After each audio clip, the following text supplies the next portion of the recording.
and the world stays clean. That's the mission.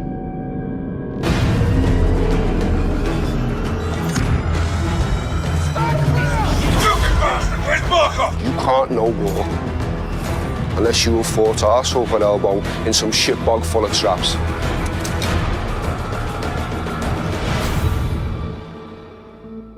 For Modern Warfare, expectations are so high that coming in and reimagining it from the top to the bottom is humbling, to say the least. I'm Taylor Kurosaki, the studio narrative director at Infinity Ward. Now, it's my job to make sure this game is everything the fans expect, and hopefully a lot more. Today, I have an opportunity to sit down and chat with someone who has a similar challenge and responsibility, and that is Barry Sloan, the guy that's bringing to life one of the most beloved characters in the Call of Duty series. Thanks for being here. Of course, mate. It's a pleasure.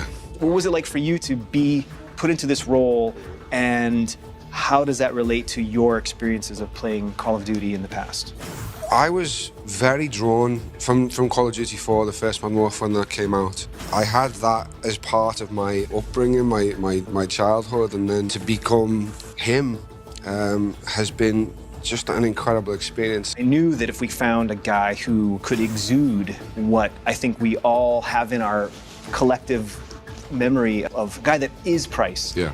the ceiling would be way higher. And I think that's what we got with you. And obviously I wasn't aware because you weren't saying it was Captain Price. You were just saying, I can't remember the name on the audition, but it was Commander Sykes. Yeah. I knew in that moment, I felt like, okay, this is the guy.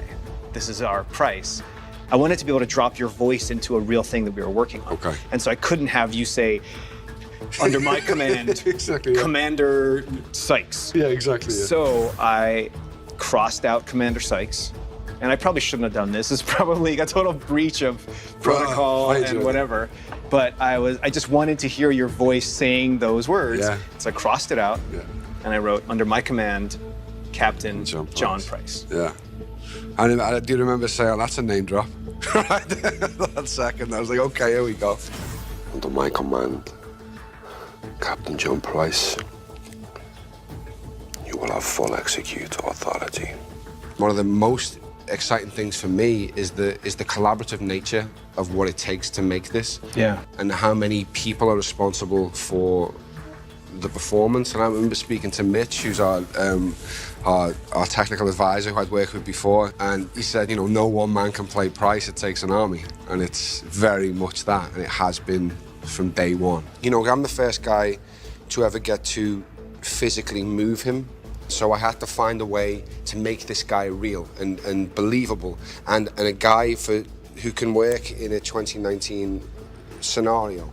Above all else, he is a protector, he is a guide. But I wanted to make sure that in every scene I'm checking in on the person that I'm with. But I tried to make this Price be someone who you would aspire to be. Well, it's not over yet. Trust me. I always have. For you, I mean, you've got not just one character's work to worry about. You have the entire franchise on your shoulders. How did you feel about having to take that on? Our goal was to make a game that gave all those feelings that we've had playing the original series, because we have to not just exceed the expectations of what those other games were, we have to exceed the expectations of what your memories were of playing those games. Nostalgia's a tough battle.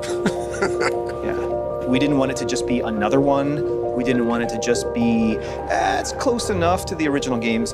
A bunch of the original guys that made Modern Warfare heard that we were working on it, and they were like, I want to be part of that. So we got an infusion of the original blood, and so I think we were prepared to take on this huge undertaking and this huge honor.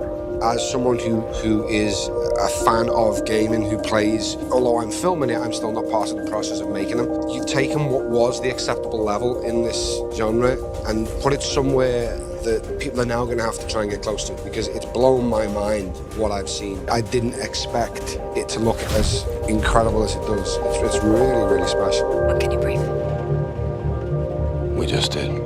So let's talk about embodying the man, Yeah. right? Being on the PCAP stage, making a TV show or a film versus making a game, and what that experience means to you.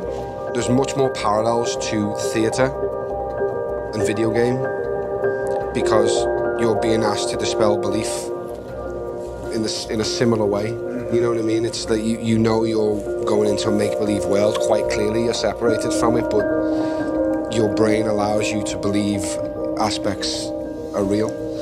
You can almost touch it these days with the way video games look, and so that aspect of bringing your audience to you it feels like theatre to me in that sense as well, and certainly the way we film it, because when you're on a film set or a TV set, like now I can look at the camera, I can speak to the operator, and I can know, okay, this is probably a tight shot.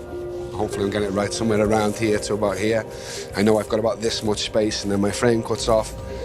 So I can manage my shot or my performance for that particular shot. But when we shoot PCAP, we have the whole room. Yeah. And I don't know what point you're going to come in for the close-up of Bryson here, or when you're going to need to be super wide to get the feel of the scenes. You have to be on the whole time. You have to know the man or the woman that you're playing and be in there, locked in the whole time, because it could be on you when you don't expect it. Like Jeff will be there with the camera making the shots, but that's not necessarily the shot. Yeah. You can't play to that camera because it's not there, so it's like you have to just let him direct you through, but not react to the camera being there. We're all just pawns in this. You speak for yourself. Talk about the training you went through with Mitch. It was tough, man. Mitch and Steve, they both served in the SEAL teams, and their way of educating actors is to literally drop you into the most realistic version that is possible. A lot of my technique is from him. Like, just in general, my shooting technique, the way I clean rooms, come from his techniques. Get down on the fucking floor now! Down on the fucking floor! Stay there! I mean, the war genre in general, it's a source of pressure. Yeah. For characters, right? You know this better than anyone, that pressure reveals character. Mm-hmm. And that's what we try to put our characters under, is under pressure, so that they're forced to evolve. They're forced to overcome that obstacle and get out of their comfort zone. And so for us as creators to work in that genre, that's part of making Call of Duty, and to not only empathize with characters who are put under pressure and have to reveal their true nature, and to be forced to make those kinds of choices, and to do the thing that Mitch and Steve and those guys always say, which is to operate perfectly in an imperfect situation. But now you go, here's the controller. Yeah, but you try. Good luck. Yeah. It's been an honor working with you, man, and I hope we get to keep working together in the future. That's it, mate. Absolutely. Yeah. Where do we draw the line, as?